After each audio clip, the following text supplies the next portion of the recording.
Welcome to the Real Estate 401k Show. Here are your hosts, Ryan Gerdes, Mike Weinstein, and Justin Frederick, helping you build a legacy of wealth through real estate. Powered by the Recon Group at West USA and the Frederick team with Fairway Mortgage. NMLS number 625918. I'm just telling you right now, text the word open to 623-AZ Recon. You'll be glad you did. This is the Real Estate 401k Show. I'm your host, Mike Weinstein, alongside Justin Frederick and Ryan Gerdes. I was so excited on the segment. I didn't have to read anything. I was going to take off my glasses. So I'm taking off my glasses. Hey, there you are. Oh, my gosh.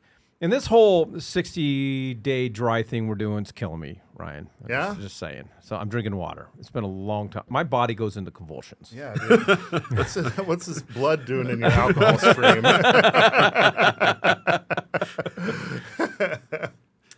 One of the most exciting times of year to be a Phoenician, to be out here in Arizona, is the Phoenix Open.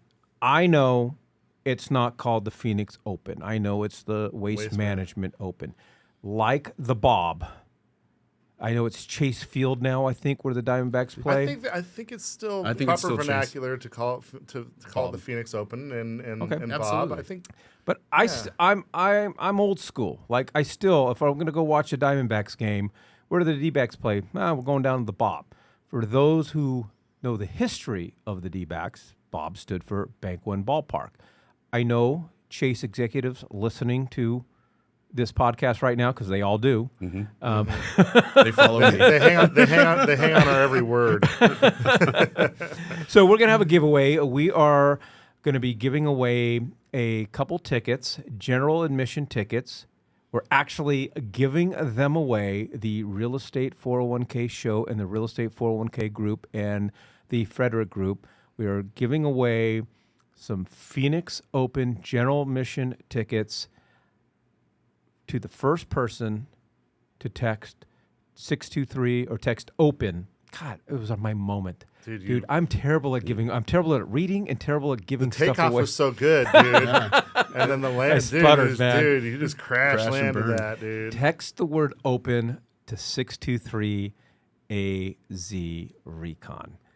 All right, I'm my favorite Phoenix Open story. My wife and I, we can be very competitive. And I don't know why. This is the dumbest thing on the face of the planet. But we have a competition of who has a higher Uber rating. It's dumb. I don't know. I tell her I'm a better driver than her, then it should make sense I'm a better passenger inside an Uber than her. And so for the longest time, I had a 5.0 Uber rating. She had like a 4.98 because she got into a fight with this Uber driver in Chicago. And you know my wife. When my wife starts yelling at you, that's all you. You it did takes a something lot. wrong. Yeah. I can't imagine her. Like yelling. that's a you problem. For You did sure. something. So you go to the Phoenix Open. We always visit the corporate village, corporate tents, free booze, free cigars, free food. It's just the greatest time. And so obviously I had a few libations. Dude, you were picking me up at the Phoenix Open. What did you expect? What did you expect as an Uber driver? I know I wasn't that out of control. That was the first time I got anything less than a 5-star What on did you Uber. get? I don't remember, but now I don't. And now it bugs me every time I open up Uber. I'll never have 5.0. I've never walked in there and didn't see 18 frat dudes puking all over themselves at 8 o'clock in the morning. I know. And like strung out trying to streak across the 18th green. Like it's like you got a 4 or 3 or whatever. Dude, that dude didn't know what he was signing up for. He's just an idiot. So when I think of the Phoenix Open, that's the first thing that pops into my head. Yeah, dude. I've had a lot of really good experiences. That a couple years ago, there's 2 hole-in-ones on the 16th. One was on Thursday, and the other one was on Saturday or something like that. I was there for both of them, watched both of them, and That's cool. You should see this because if you've never been to the Waste Management Open or the Phoenix Open, it's a party. Mm-hmm. I mean, it gets pretty wild, and so whenever they hit a hole in one, everyone throws garbage out onto the 16th. All the beer cans. Yeah, everything. Which, it's all free there, so they're like, oh, screw it, I'll just go get another one, And then if you hit the ball and you don't hit the green, they throw shit all over the green. They boo you. And then they boo you. It's fantastic. If you don't hit the green on the 16th, they're booing you. I mean, and you can hear it throughout the entire course. So it's that's always a fun experience. But I do enjoy walking around. I think probably one of the best stories, I wasn't there for it, but my brother-in-law and his buddy went there. They were at the 16th, and they were there for the most of the day. Hold on. The only reason he has to tell somebody else's stories is because he's never been and walked away remembering what happened. Oh, sure. So he's just got to go with what he's heard from somebody Fair. else. Well, no, I mean, this is documented. So my brother-in-law, and I'm not going to tell anyone his name, but he and his buddy went there, and they got rowdy. They were like in their late 20s or whatever. And they decided that they didn't want to walk back. And there's this golf cart right there, and it'd be a lot easier to just take the golf cart. Duh. So they stole the golf cart. And, as they're going, they hear someone shouting at them, but, so they ignore it and they keep driving and, they're going as fast as they can. Get the hell out of the way. And all of a sudden, this cop on a horse starts chasing them. Never seen a cop on a horse there. That is awesome. Where do they keep them? I don't know. Under the grandstand? I've seen the bike cops there. It's like but- Central Park, like all of a sudden these cops come out of nowhere on horses and they chase them down. And of course, my brother-in-law, dumb idiot, goes, I didn't see you. That was his response when they finally got pulled over. So they had to write an apology letter to the president of the Thunderbirds. And they had to, do whatever, and that's how they stayed out of jail after stealing a golf cart. Wow. At the Phoenix Open. So that's probably one of my favorite stories. For me personally, it's pretty much just the same thing. I love golf. It's fun going over there watching the best players in the world do their job, and then they have fun with it too. You know what they need to bring back though? Is caddies jumping into the pond. Yeah. Yes. That was epic. That was epic. Well, what about the streaker that jumped in the pond last year? That was pretty funny. He had the arrow with the 18th or the 19th hole on his back. It was hilarious. Yeah. And he ran away from it had to be 15 cops. Yeah. And did a swan dive into I remember that. That was the epic. pond. Yeah. Every time I show up, streakers are of the wrong sex for me. So They're never the right sex at the Phoenix Open, unfortunately. Nope. Well, the thing that stresses me out most about the Phoenix Open, and I know this is going to come as a shock to you, because and the tickets that we're giving away, first person, it's probably too late now, but the first person to text the word open to 623 AZ Recon is going to get a couple free general admission tickets to the upcoming 2024 Waste Management Open, compliments of the Real Estate 401k group and the Frederick group. So go ahead and send us that text. But we get it started years ago where I just got the opportunity to watch the Open in a corporate tent. And it's spectacular. Different. It's different because everything is complimentary.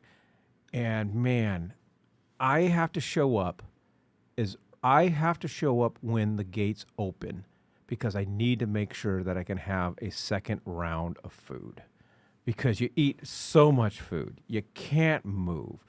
And I want to get my money's worth even though I'm not paying for it. I want to make sure I get a second meal. And it's top notch because they do one course at the front nine, or whatever, breakfast and whatnot, and then at the once they kind of hit the turn, that's when they come out with more of the lunch stuff, and it's just as as spectacular as the last. So that I can't fault you for, buddy. You and I are on the same page on that because they put up some pretty good fare. Except he didn't go last year. I was very disappointed. Well, I was so excited to have. I know, and I will go this year. But I was alongside my son in the studio. I was doing that 75 hard. Oh, that's right. You were doing And during those 75 days, you can't consume any alcohol, and you're very limited on what you can eat. And I was thinking, then what else is there for me there? I just know me. Yeah. I know me. So, but this year I'm going.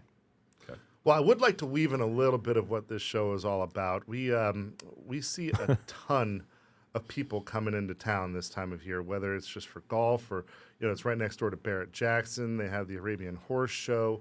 There's all kinds of different events going on over at Westworld. There's, I think Post Malone is coming. Then they always do a handful of other big celebrities. But then all these people come into town. Duran. Okay. But dude, it's not the 90s anymore. All right. So well, they were in the 80s, so thank you, pal. Really? You're really aging Okay. So I stand corrected. The 80s. But people come here and they spend a boatload of money. Okay. And they generally are staying at short-term rentals. Airbnbs, VRBOs. Right, yeah. And we are, and that is our peak season for our short-term rentals. And so what we've been seeing, when it comes to the investment strategy of a lot of things that are going on is we are doing a lot of midterms during the summer because those are a little bit more difficult. But during those winter times, you can get a massive premium. Now, I don't want anyone who owns property in and around Scottsdale to just say, oh, well, Ryan, that's a great idea. Maybe I just got to go do it. It takes some planning. Mm-hmm. You need to put some business behind it. You need to be serious about it. And you need to act as if you're entering the hospitality industry. So all of that being said, there's massive opportunities. And being that we're going through such unique times right now where you can get decent deals and interest rates are starting to relax, I mean, instead of coming here and blowing everything you have over at the casino, bring your checkbook and go buy a real estate while you're here checking out the Open. Well, it's a great point because, my path to investing in short-term rentals started just by staying in short-term rentals and taking a look at the house that I was staying in and taking a look at how much money I was paying per night. And, my wife and I had several conversations about this going, well, we need to get into that game. So there's a lot of people that are going to coming to town, listening to this episode, and are staying in these Airbnbs, thinking, "Boy, I need to figure out how to take advantage of one of these because when I own one, then I can still come out here and stay out here." Or a lot of people who are coming that are savvy investors and recognize the strength of our real estate market. And the temptation is, oh, well, I'll just call this person, take a look at some properties and so forth. When you work with our team, we are a team of real estate wealth managers. What we do is help people build real estate wealth building strategies and real estate portfolios. And we'd love to have that conversation with you. If you are in that camp, text the word INVEST to 623-AZ-RECON. That's invest to 623-AZ-RECON. What are your plans, buddy? I know that you guys always go top notch for the Open, and what do you see over on your side as far as people investing in real estate, applications coming through, and the types of people that are investing in the real estate market? We have seen mostly a lot of investors recently. I don't know about short-term or long-term rentals, but we have seen some people that are committed to short terms. But yeah, I feel like we definitely get as the Open goes, we tend to get more applications coming through for people buying short-term rentals here. I feel like it's a huge market for us every year the Open's here. But I'm excited for the Open itself. I love, we always have a spot at the 16th, and I feel like it's wonderful. To say the least, it's one of my favorite weeks. Yeah, and I always do really well there because I'm always mingling and trying to meet new investors, pick people's brains on what they do. Well, let me ask you this, Justin, because you handle the lending side of stuff, and Ryan and I handle the real estate strategy side of stuff. And I kind of briefly mentioned there's this temptation. you come to town, you kind of get caught up in the hoopla and get caught up in the energy and start looking at properties, and you just call anyone's who's got a sign or a business card or a brochure. Walk us through the importance, if you're going to invest, working with a group that specializes in investment strategies as opposed to someone who just simply has a real estate license, which there's nothing wrong with it, but they're two different beasts. And I could talk all day about this. So Go for it. I mean, to summarize, it's you're talking about somebody that can give you numbers on how the property is going to perform based on the information that you guys are able to come up with.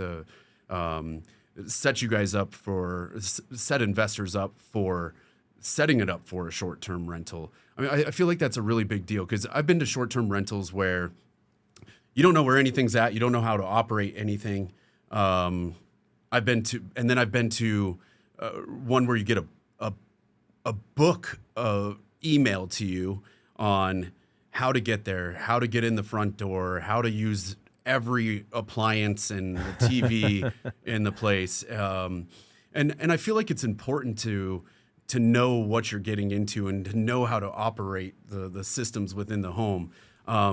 So that alone, with the way you guys set up the short-term rentals and how they get it going, I think that's a really big deal. Because if you just have somebody helping you buy a house and they're just going after the list price, and or just opening the door for you. Opening the door, and you don't even know how it's going to perform. You're just going off of emotions on what you feel about the property. I feel like you guys will lay out, hey, these are good reasons to have a short-term rental. I mean, I've seen it in the last few weeks with you guys working with one of the clients that we're all working with. You got to have somebody that's educated on it, that's done it themselves, because you guys know what works and what doesn't. Go ahead. Sorry. And not to mention the real estate deal itself. I know you guys are always going to work out, and I know I'm pointing to you guys, but I'm pointing to you guys, one, because I'm here, but two, I'm here because I believe in you guys and how you perform on these. You're going to get them a property guaranteed below market value, whether that's below list price or not. The values always come in higher than what you get the contract at, and you always get them everything taken care of for the clients. Ryan just brings up a good point, because what gets lost in translation when you get caught up in the moment and you are emotional about it, what gets lost are the numbers. Just because you drive through a beautiful neighborhood and the home has everything and you think that it would make the perfect Airbnb, VRBO, or long-term rental, it's not necessarily always the case. You've got to have access to the right numbers, because when you're buying an investment property, you are either adding to an existing real estate business or you're starting a real estate business. And when you're running a business, numbers mean everything. I just feel like it makes everything so much easier if we can make decisions based on numbers. So, if you're the type of person that wants to walk in there and needs to have the feel goods and the feng shui and this and that, then probably not your guy, right? But if you're like, hey, let's build out a business model, and then when we find an opportunity that checks all the boxes, we're going to sign on the dotted line. Or if it doesn't check all the boxes, then we're going to run away from it. Then that's the person that I'm the type of person that you can work, that it's going to work well with. The hard part about our job is, unlike other real estate agents that are out there, they're going to probably work really hard to go show properties, and they're going to sell their ass off, and they're going to work through the deal, and then they're going to close, and they're sweet, we're closed, the job's done. For us, the job just started. There's so much stuff that goes into place whenever it comes to developing a real estate portfolio, because it's not just the upfront numbers. It's, okay, what are the actuals? And then if it's a short term, helping people get properties remodeled, or sometimes it's just paint, sometimes it's a full-on remodel, and then furnishing it, and then marketing it, and then fielding those guests, and and helping them walk through what all the ins and outs are in order to be successful in that business. And then, you blink, 6 months go by, we sit back down, we go over through your pro forma, see what your actual numbers are, how it's actually performed versus what our prospectus was, and then doing that every 6 months after in order to make sure that we're taking care of our portfolio. Yes, and it's an interesting point. You could go into a neighborhood, have two identical homes. Let's just call them identical homes, same floor plan, same model, same everything, right next door to each other. One sells for $2.4 million. Then the guy who's selling the home next door thinks that his home is automatically worth $2.4 million, but home number A is totally updated, got all the bells and whistles. Home number B, this guy's getting ready to sell, needs $400,000 worth of upgrades. They're not identical. They're not both worth $2.2 million. And that's what you have. That's part of the equation, what you got to figure out. Anyways, if you are traveling here for the Phoenix Open, or you are an investor looking to get into long-term rentals, mid-term rentals, or short-term rentals, we would love to have that discussion with you. All you got to do to have a conversation with one of our real estate wealth managers is text the word INVEST to 623-AZ-RECON. That's INVEST to 623-AZ-RECON. Thank you for joining us on the Real Estate 401k Show. If you want more information on how to build wealth, click on the link or text us at 623-297-3266. That's 623-AZ-RECON.